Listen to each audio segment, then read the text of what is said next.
So about a week ago, I finally published my 2-hour-long Daydream deep dive, talking in depth about the game Daydream and my many concerns with the project and whether it'll be made. A video that blew up and is doing spectacularly, with a lot of people agreeing with my core points, including several internal members of the project itself. As of writing this video, Juniper has made a response video, and I just wanted to cover it one last time before I wipe my hands clean of this whole controversy. If you haven't already, I advise watching my original video first, as that's where a majority of my talking points are. I'm not going to be repeating it all, given that it's a 2-hour-long video. Either that, or I don't know if somebody's gonna make the Daydream drama in under a minute type video. Either way though, Juniper made a response, and I wanted to close the book on this by talking about what parts of the response I think are a step in the right direction, some concerns with the response itself, and responding to Juniper's attempted DMCA claim. Also, this video will likely not be super edited outside of showing Juniper's video and quotes or screenshots as they appear, just seeing as I'm going to be taking a round of antibiotics soon that's going to absolutely wreck my energy and ability to do things for a week. So with that out of the way, I'm going to be playing parts of the response and then cut in with my thoughts on them. Sorry, just popping in, within about a day and a half of his new response video, he made yet another response saying that he's completely stepping down from the project. It doesn't matter for a lot of what I'm saying with the project, seeing as I'm responding to Juniper's response, which is still up. So seeing as I still stand with most of what I'm saying, I still thought that this would be a fine update video, even though he's stepping down as the leader of the project. Okay, now to the response video. Hi everyone, a recent video about the development of Daydream has raised a lot of concerns to the community, and I want to address them openly. So first thing, regarding the entity models, some assets were originally taken from the Fab store before the game gained traction, and I now understand that my videos may have been very misleading about their origin. And moving forward, we are focusing exclusively on original ideas. This is a good step in the right direction. He admits that CutCafe Fab assets, admits to how his shorts were misleading about who owns what, and says that moving forward, he'll be focusing on more original designs and entities for the project. I've reached out to the original creator of these assets to clarify the situation with them, and we're working fully on only original models now, like Deadlight. With that being said, moving forward, we will not be using Helio, Carl, or Node in Daydream or posting about them. Yeah, I suppose that's one way of handling it. A bit extreme, but it does take care of the whole marketing and merch thing. So right now, I'm currently an indie developer building a team and outsourcing a lot of talent with the funds contributed through Patreon, and everyone who helps will be credited in the in-game credits. Glad that he stopped calling himself a solo developer and is willing to credit everyone later on. This is one of those things where we won't really know until the project is done, but I feel like a good point of showing goodwill would be to start including the current credits in the alphas and demos during the screen that tells you to wait until the next alpha and fill out the forum. He also mentioned that they'll no longer be doing contests, polls, and comment marketing like they used to in the past, and says that if there's anything negative you feel with the project, to not attack the team members, which I also agree with. I would also really like to clarify that I have no affiliation with the game Animal Tracker. The developer and I have nothing shared in common, and I just really hope that they don't get roped into this because they seem like a very hard worker. I still am of the belief that they are the same person, but I also feel like at this point it's more of a you look at the evidence and believe it, or you don't kind of thing. Either way though, obviously don't hunt them down. I tried to hide information where I could, as with these kind of things it's a balancing act between trying to show enough to prove your arguments while also trying not to show so much that people can easily find them. But it's also hard to prevent people from finding very public records and accounts, which is where most of the evidence came from. I've checked in from time to time, and so far I've yet to see any of my fans comment on any of the accounts, with the only exception being this Animal Tracker review, so to the people who think I doxed him, no. I should also clarify that the Indie Games Academy is not a literal academy, as among the people who do believe I doxed him, they seem to think that I went through his school records, which also isn't true. It's a boot camp that takes place on a Discord call where people tell you how to make games for a few hours each day. And again, all of the things I referenced are very much public records. CutCafe's models are no longer being used, and I apologize for any confusion or misleading impression about the ownership in the past.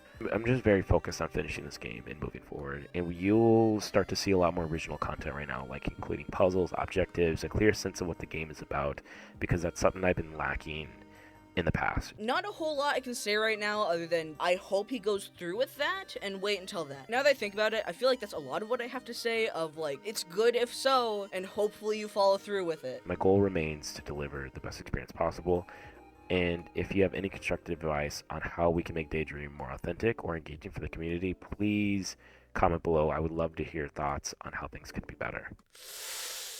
Oh, maybe I'm nitpicking here, but it's not the best choice to, after saying you're going to avoid doing the comment below and tell me what to do thing people were criticizing you for, to then ask people to tell you how to dig the game out of the hole. You dug for it. Anyways, he talks about getting the Steam keys and sending them out to anyone who has been a $5 patron or more. I didn't think it'd be so immediate after the video, but that's a good thing that he's planning on keeping his word here. In the next section, he talks about how he's trying to make sure the ideas are more original to the project and shows off the dog again. Shout out to our concept artists because they do such an amazing work and they are absolutely flawless at what they do, and they helped us through so many concepts because this took so long. Shout out to them. Who are they, Juniper? This is something I noticed a lot with this response, as he talks about members of the team at the end of the video, where he goes over one of the Patreon posts I talk about, and yet despite the fact that one of the main problems and concerns with the video is the fact that he doesn't credit people, he still chooses not to in the video where he claims he's going to do better. From that, I can only assume that you don't know the reason why people are mad at you, especially given things like deleting the Copico assets rather than just crediting them in the shorts where the majority of people saw them, not crediting the artists you are in the middle of praising, not crediting the animator, and it overall being unclear if you're gonna start crediting the contest winners for their designs. Now, something I heard about in private from one of the team members that contacted me personally is that there's a team member or two that explicitly do not want credit because they don't want to be known. But there are still ways to show that you would have credited them otherwise, to avoid implying that's yours again. You could do something as easy as saying that they didn't want credit, or putting text on screen saying the artist didn't want credit. You could also just have it say credit to concept artist, or credit to anonymous artist, or credit to John Doe, or let them make up a pen name to shove on there so they can still point to it if they change their mind about credit later on. But I find it hard to believe that not a single person you bring up in your video wanted any form of credit from the start. Are we really to believe that none of them wanted to be recognized for any of their work? Actually, most of the remainder of the video can be summed up with that, as he next shows off two animations, one of which was scrapped. I can kind of maybe understand you not wanting to credit the scrapped one, seeing as you were pretty negative about the animation, saying you took months to find a decent animator after not going with the one that made this, but you again praise your animator for making the Deadlight animation, and yet avoid saying who this mystery animator is. There's a section while he's talking where he shows himself walking on two other maps, but as I mentioned in the prior video, it's gonna take until you can actually do things and pick up things and die before people will be confident that this is more than just a shallow sandbox. He himself mentions that he doesn't think any of this matters until it's playable, and that's completely true. I mean, hopefully in a few months I'll get recommended a short and see the game has progressed, but until then, we just have to wait and see how much the criticism will be fixed. And the video roughly ends about there, as after that they just read off one of their Patreon posts. But this isn't the end of things, as Juniper also left a pinned comment that I want to discuss. A message to everyone about Daydream. I want to sincerely apologize, not just for the specific things that have come up recently, but for the way I've handled everything surrounding Daydream. After taking time to reflect on everything I've said and done, I've realized I've made a lot of mistakes and want to take full responsibility for them. I spoke too soon, I acted without enough clarity, and often let excitement or pressure lead me to say things that weren't fully true or thought through. Whether it was about the origin of the assets, the progress of development, spam posting, how I communicated, or how I responded to criticism, I didn't handle those things in the right way. That's completely on me. It's a long post, but mostly touches on how a lot of the spam posting and comment marketing was him chasing validation from when he originally went viral. What I actually wanted to touch on are these two parts. I also want to explain something about the DMCA copyright strike that was issued. I originally submitted that strike because the video used Patreon exclusive content that people had paid for, which falls under copyright and Patreon's privacy rules. After thinking it over, I realized that handling it that way only caused more confusion. I've since tried to retract the request. I'm not sure whether it's going to go through yet, but I want to be clear that it wasn't because I disliked the video or wanted to silence criticism. It was only about protecting content that wasn't meant to be public,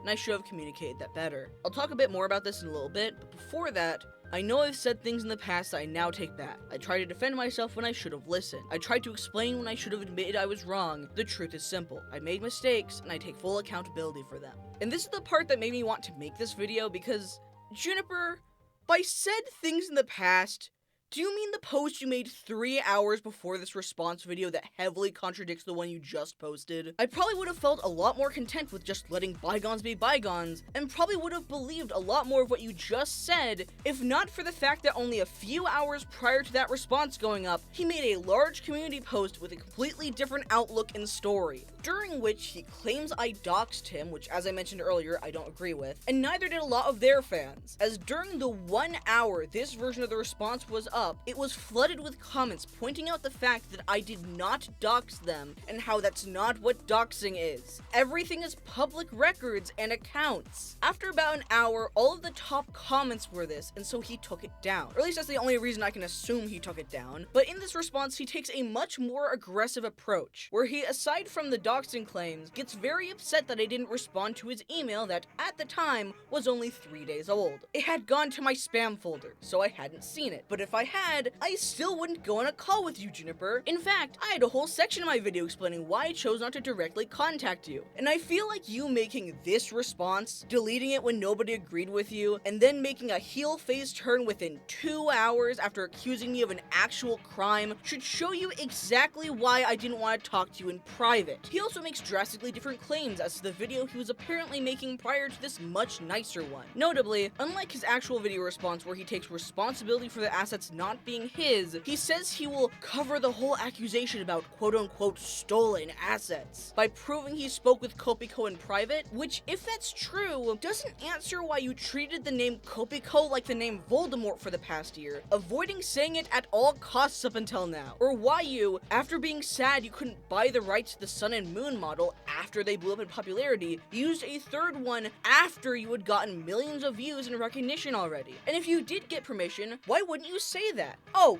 right, because most of your fans were under the impression that they were yours from the start. So you saying that you got permission from the artist now would reflect badly on the idea that you made these assets. And maybe this is nitpicky too, but when you were recently referencing speaking with Kopiko, it seems like you always word it as them being aware that you used the assets and you spoke with them, rather than Kopiko being okay with the usage or changes, or giving permission. It's just this dancey way that you talk where you never seem to commit to any one statement that is the big gripe I have with you. He says the video response was going to cover the allegations about stolen assets. Later says that he recorded a full hour-long video breaking everything down. I am still deciding whether or not to post it, which the actual response he posted is 10 minutes long. And lastly, he says this. In this video, I also call him out to talk to me one-on-one before he uploads a he responded video with multiple ad rolls and monetization. I will never back down from a confrontation. Which not only didn't happen, but also he falls back on the you're just doing this for views argument that he used back with Weenie. And the last I will never back down from a confrontation bit just gives me Mr. Swing at the King Theft King vibes. Also, just to make sure I cover my bases, during this giant thing he both claims that I doxed him while also simultaneously insisting that's not him. And during that, he has some weird behaviors, so just to point it out, imagine for a second that somebody made a 2-hour-long video on you and had a 20-minute long investigation segment where they find some random dude and connect them to you. Would you then say in your response post,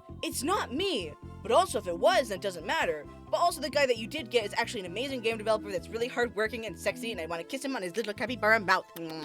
Follow-up question, if said theoretical YouTuber had genuinely, in your opinion, tried to dox you and then failed, and you are genuinely feeling threatened by that, why would you then want to go into a private call with the express purpose of showing the doxer your face? Why would you then get upset that they didn't take you up on that? That is not something that a normal person who is actually afraid about being almost doxed would do. You would not try to contact the supposed doxer to not only tell them that they were wrong and give them the opportunity to actually find you, but also then try to give them the correct dox? Genuinely think about that compared to an actual proven case of doxing like what happened to Nyanko, where their doxer sent uncensored photos of their entire family, shared their full legal name, full phone numbers, as well as their parents' phone number, current living address, and even went as far as attempting to swat them. If you think that if the dox was wrong, that Nyanko would have then contacted the doxer to give them the correct address and phone number, then you are an insane person and you need to go to a hospital. But of course, a large chunk of this and the comment on the response have a lot to do with me breaking copyright law by showing the Patreon for my arguments. In fact, one of the quotes from his old response harps on this by saying, however, they did not disclose that I had emailed them previously or that they had seriously violated copyright and privacy rules, which,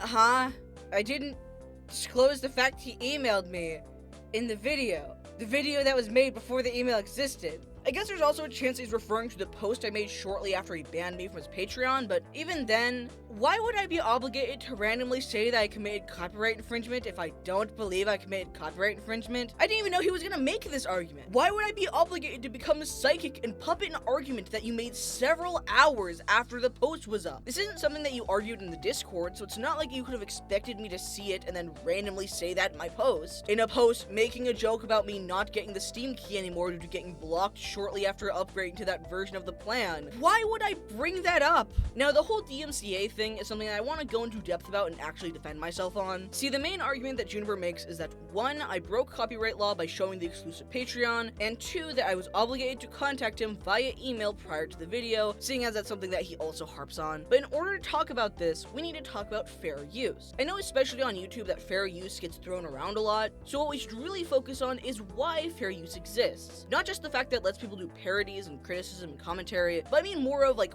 what is the purpose of fair use? Fair use's purpose is that it permits a party to use a copyrighted work without the copyright owner's permission, and is primarily used to ensure that people can actually communicate about things, especially when it comes to criticizing or reviewing something negatively. The copyright owner would likely not be too happy about that. But without fair use, somebody who wanted to review, say, the recent Big Mac combo or something, would have to talk around saying the word McDonald and have to blur the logo on the bag, which would make a non-corporate approved review pretty hard. The reason that is so important is because it's pretty difficult to talk about something if you cannot talk about or show it. But at the same time, you also can't just play the entirety of Breaking Bad, but every 5 to 10 seconds you say, this sucks. Hence, why fair use doctrine gives immunity based on several factors. You've probably already heard of them before. Whether the work is transformative or not, the nature of the work, the amount used compared to the amount that is necessary, and the effect on the potential market. Though the reasoning behind why these things were used is part of it too, and whether it's considered fair use or not depends on the circumstances of just how many of these boxes are ticked. And when it comes to Juniper's argument, the only one that has an initial leg to stand on is the effect on the potential market. As for my arguments, I reference and quote him directly from the Patreon and play through the Patreon builds. Meanwhile, the other 3 points are pretty easily cleared. But the hard part is also the fact that even with this claim, he isn't specific on what aspect of me showing the Patreon he thinks warrants a DMCA. All of it? So for this, I'm gonna have to split it up into the only 3 things I think he could be referencing, and explain why each of them are fair use. Those being, me showing the alpha builds, me quoting the posts, and me using the posts as B-roll a few times. For me showing the alpha builds, this one is the easiest to debunk. In the videos, he directly says that if you want to know what the game is about, to play the Patreon build. And so, it's pretty reasonable to assume that if I am doing a video about whether or not you should give the project money, and one of my big points is that we don't know what the game is about, it is only natural that I talk about and criticize the builds that are supposed to tell us that information. It is transformative because I'm not only talking about the game and going into detail about why I do and don't like certain aspects in a critical lens, but I also cut out parts of the game that I did not show. Namely, there was a flower area and a spacey section that you can see out a window which look cool, but don't matter for my review, so I didn't mention them. Not to mention that, although gameplay videos haven't had their day in court, Juniper has previously been completely fine with full uncut gameplay videos of the alphas. He even used one guy to advertise them. So if this is what he's referring to, then I should remind you that fair use does not change based on how mean the person playing it is. And its effect on the market, outside of the review being negative, isn't impacted because you can still get enjoyment out of a game even if you watch a playthrough, as proven by the current nature of YouTubers and indie games within this genre alone. According to you and the game's fans, the whole point of the game is more focused on how pretty its graphics are, and you can still go buy it if you want to see those pretty graphics. Me showing them on my end shouldn't affect that, and if you think they do, then Juniper, there's a guy that's been showing clips of your game. You might want to go after them. It's a little indie developer called Juniper Studios. If showing the graphics of my game would undermine the value of the Patreon, then unfortunately, your advertising has been doing the exact same thing. I wonder if it's only bad when I do it because I confront the claim that you don't need a supercomputer to run Fruitig or Arrow to show that you will never see the intensely pretty graphics he constantly claims if you are running on an average computer. I wonder if it's only bad when I do it because I confront the claim that you don't need a supercomputer to run Fruitig or Arrow and then directly compare and contrast the two. But hey, maybe that's not what he's talking about. Maybe he's talking about me directly reading the Patreon post. This one falls under one of the less talked about applications of fair use, namely research or journalistic purposes. Even though I am quoting a direct passage from you, it is fair use because it's being used for a completely separate purpose than those who would normally be reading them. When you read a book, you are reading it for the story and for entertainment. When you read a passage of that book and the SATs, you are reading it purely to show that you can analyze a short passage and understand it. I'm not showing the Patreon so people can be up to date on the development of Daydream. I'm showing them so I can directly use the things that you said as proof that you make promises you don't keep, and have a team much larger than you implied when you said you were a solo dev. I am quoting you because I am making claims and then showing those claims are true with evidence of the things you said. If I'm going to make an argument about something you said on your Patreon,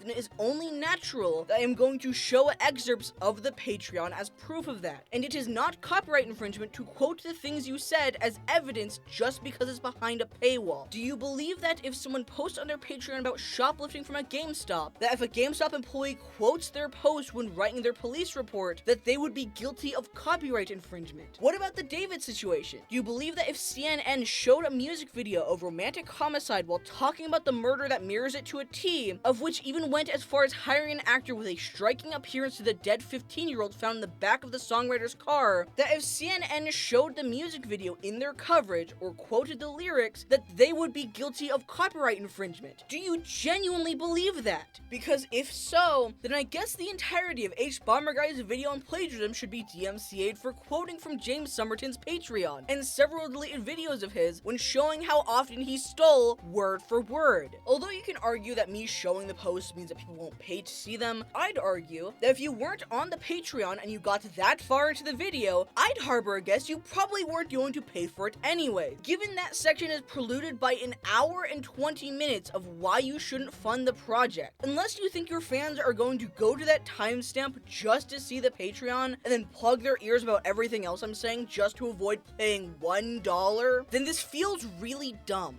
And that's not also considering that you don't just get Patreon posts, but also get downloads to the music and downloads to the alphas, neither of which me quoting the posts give you. And also the fact there's apparently going to be another alpha soon, this one being multiplayer, meaning there is still market value to having the Patreon. In fact, the Patreon has actually grown since my video, now being at a little over 700 paid members, which has at the minimum given you an additional $175 and counting. And that's not even considering that the $5 tier is now almost sold out entirely.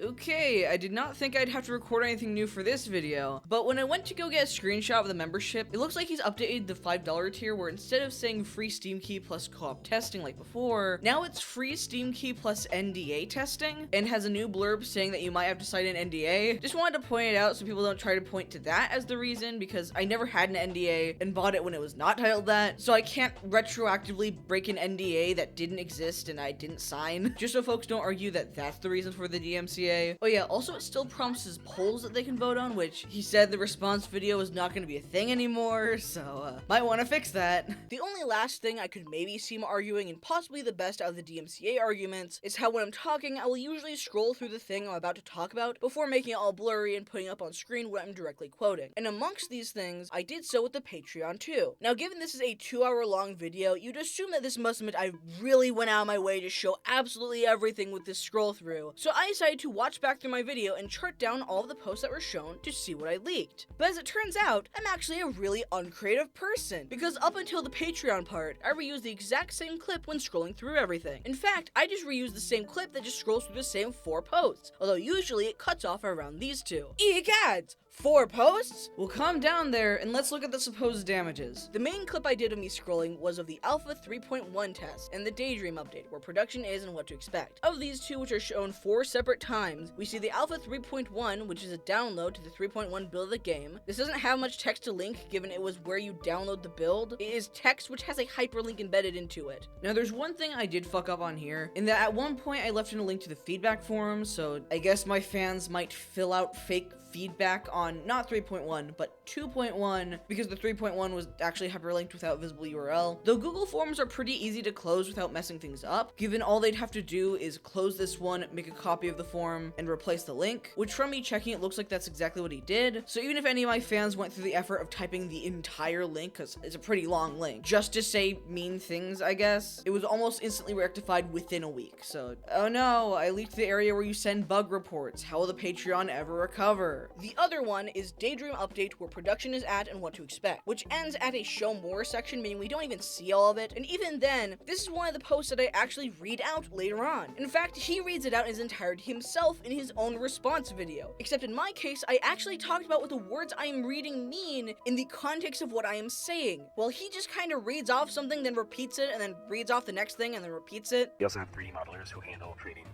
all the entity models that get brought to life, meaning Deadlight and Mr. McCoy and anything moving forward. So we also have 3 composers who create really, really unique immersive music and play in different parts of the game. There is one clip in which it goes a little bit further and shows 2 other posts. Introducing Mr. McCoy, your imaginary friend, which is not only a post that anyone can access for free by going to his Patreon regardless if they are a member, but it's just the trailer that he made for the entity that is already on his YouTube and that he reposted the clip of 4 times. And guess who is just a teaser for that trailer, which, when I posted that video, was already long out for nearly 3 months. Showing this teaser image didn't spoil anything. I also have a brief clip later of scrolling past the Fruitiger Arrow Alpha Lumen FPS test, which again is a download, though this one doesn't even have the forum URL to theoretically take an hour to type out, as this time they are both hyperlinks. After we get to the Patreon section of the video though, I use a different clip of me scrolling through the more recent posts after the recent demo, due to me talking about the new alpha and the posts leading up to it. In the scroll, I scroll past Daydream Dreamcore Alpha 1.0, which is yet another alpha download that does not show the URL or anything other than demo is out, go play it. Deadlight Animation plus Animation Update, which not only do I quote and show for an argument briefly, but Juniper himself quote-unquote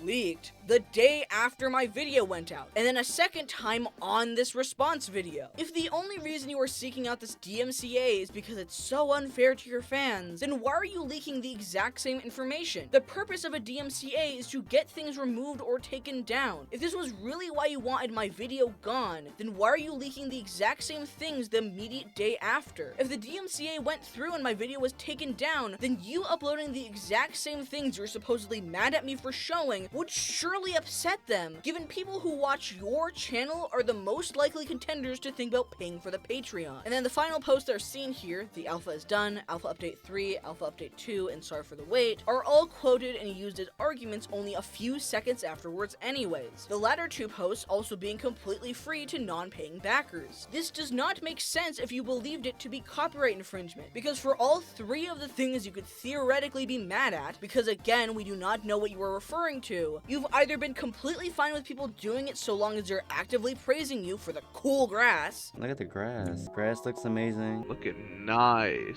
Yo, look at the grass. I mean, look at the grass. Or damage you claim has happened either hasn't or has been shown in equal parts yourself. And again, let's remind ourselves of what we are talking about here. We are talking about a 2-hour-long video essay, during which I talk about the Patreon for a little under 10 minutes, sprinkled throughout the video. Counting posts that are, again, completely free to non-paying backers, like the one about the multiplayer, a DMCA takedown notice doesn't individually go through and take off the parts of the video that person claims is infringing. A DMCA takedown takes down the entire video. Alongside that, it also gives a copyright strike, which, as I'm sure many of you know, 3 strikes and you're out. Though should I want to counter it, I would have to fill out my own personal information, including my real name and address, and argue why I disagree, which is not then sent to a real person, nor a bot, but instead to the person who filed the DMCA, which, should a bad actor use the system, can simply reject it regardless. Should I send a counter notification and it get rejected, there is a chance that YouTube could delete my entire channel, which would completely remove the ability for me to feed my family. In other words, even if Juniper was 100% right to send this DMCA, he would be taking down an entire 2-hour-long video for what amounts to 8.3% of the video's contents, as well as possibly have to send him my own personal information, which if released would be doxing, and risk no longer being able to pay the bills during what is currently one of the worst economic periods in a very long time, simply because I didn't want to pull information out of my ass and showed the actual context of his words. Now, he does claim that he took it back, but from both responses he did, it's not because he realized its fair use, but seems to be rather because people were very upset at him for it. Though I should probably clarify that seeing as it's also a buzzword, this technically isn't a false copyright strike, seeing as he does have some kind of argument that doesn't inherently sound malicious. But I'd like to hope that with everything I've just explained, you and I both know why that's not the case anymore. So while his attempted DMCA isn't a false strike, if he does one after this video, and after all the things I just said, then I would absolutely quickly call it malicious. There's also another small section I'd like to briefly touch on, which is his claim about my toxic community coming after him, because I know of the specific short that he is referring to here. Under a short titled Game Footage of our Recent Alpha Test, he shows off the data moshing effect down in Daydream, or Daystream's most recent demo. For context, this was done a little while after two community posts I had made after my video. One was a comment that I made where I debunked one of the main arguments I saw in the Daydream Discord server regarding Animal Tracker and Juniper Studios, seeing a lot of people were believing at face value that Animal Tracker is only on his developer profile because of a completely different Juniper Studios that just so happens to have all of the connections I mentioned in my video by complete coincidence. And so I made a post explaining that clicking on a Steam developer is not like a search page. If I made an account called Sega and then uploaded a game, it would not then magically appear on Sega's account. Unless I am completely misinformed about how developer accounts work on Steam, and Steam is just the weirdest website ever, in that Juniper Studios lowercase and Juniper Studios lowercase but with Animal Tracker somehow synced accounts without having anything to do with each other, and Juniper just never noticed it for that long, but Juniper Studios capitalized isn't synced up despite the only difference being one letter's capitalization, and then magically that was changed only after my video came out with his accounts now being Juniper and Juniper uppercase, where he for some reason still does not want further arrow on the same developer page as Daydream. Point being, I made a post explaining why I thought that argument was kind of silly and not good. This argument being something discussed in his Discord, which can only be accessed when connected to Patreon. So when the next day I was conveniently banned from the Patreon, thus severed from the Discord, a lot of my fans were not happy with this, and quickly drew the conclusion that he did so in retaliation of me responding to his argument. So when shortly after I posted about being banned, he made that short, and everyone seemingly had the same idea. Now again, I should mention that I do not condone harassment, but given how he talked about this as a joke that went too far, and directly is quoted as saying, "It is sad to see toxic community come after me," I would like to show you guys what he is referring to.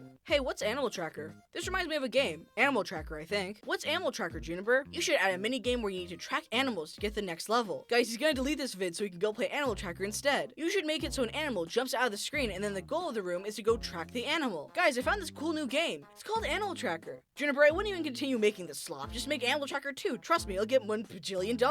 Once you're done with this game, you should start a new one. I already have an idea. It's a game where you track animals. Wow, these effects are wild, bro. Almost as wild as an animal. If I wanted to see where the pixels were going, I would need a tracker. The reason I know that this is what he's referring to is because the bulk of his response is specifically surrounding Animal Tracker. And rather than actually debunking my claims, he just says, "Nuh-uh," while simultaneously talking about how evil of a doxer I am for hunting him down while also not being him, and then being upset with the fact that I did not contact him prior to making the video or get on a private call after the fact, which, as I stated in my fair use section, I'm not obligated to do, and as I stated on my doxing section, does not make any sense if he thinks I actually doxed him. As I said earlier, I have seen how you talk to critics. I have seen how you dodge situations and responsibility up until now. I have seen how you acted in this situation where you flip-flopped your entire response within 3 hours. I have been told how you have treated the child fans who gave you free labor and whom after my video you said absolutely foul things to in the DMs because they left supportive comments under my video agreeing with me. You said in your old response you are worried that I don't think you're a good person, and worried that I'll think you're a greedy developer. If I didn't before, Juniper, me finding out that you bullied a 14-year-old into taking down a comment by telling them that them commenting about the level designer not getting to play the demo they made because I didn't pay for your Patreon, where you allegedly told them that saying that hurt everyone on the team, despite the fact it couldn't hurt them given you didn't give them credit. I didn't even know someone made that level because my subconscious still wants to assume you do something on the team, so I assumed you at least designed the basic maze with nothing in it, my bad. And then when they sent me the DMs after you told them not to because shortly afterwards another mod started harassing them about things that were only in your guys' DMs, which made them realize you must have sent it to other people after saying they can't, that's why they reached out and showed me everything, in which you gave them the nice guy argument of claiming they weren't actually that good of a musician, and that you were just trying to give them a chance to be on the project, and that they weren't really a part of the team, and how everyone secretly doesn't like them. That is fucked up. So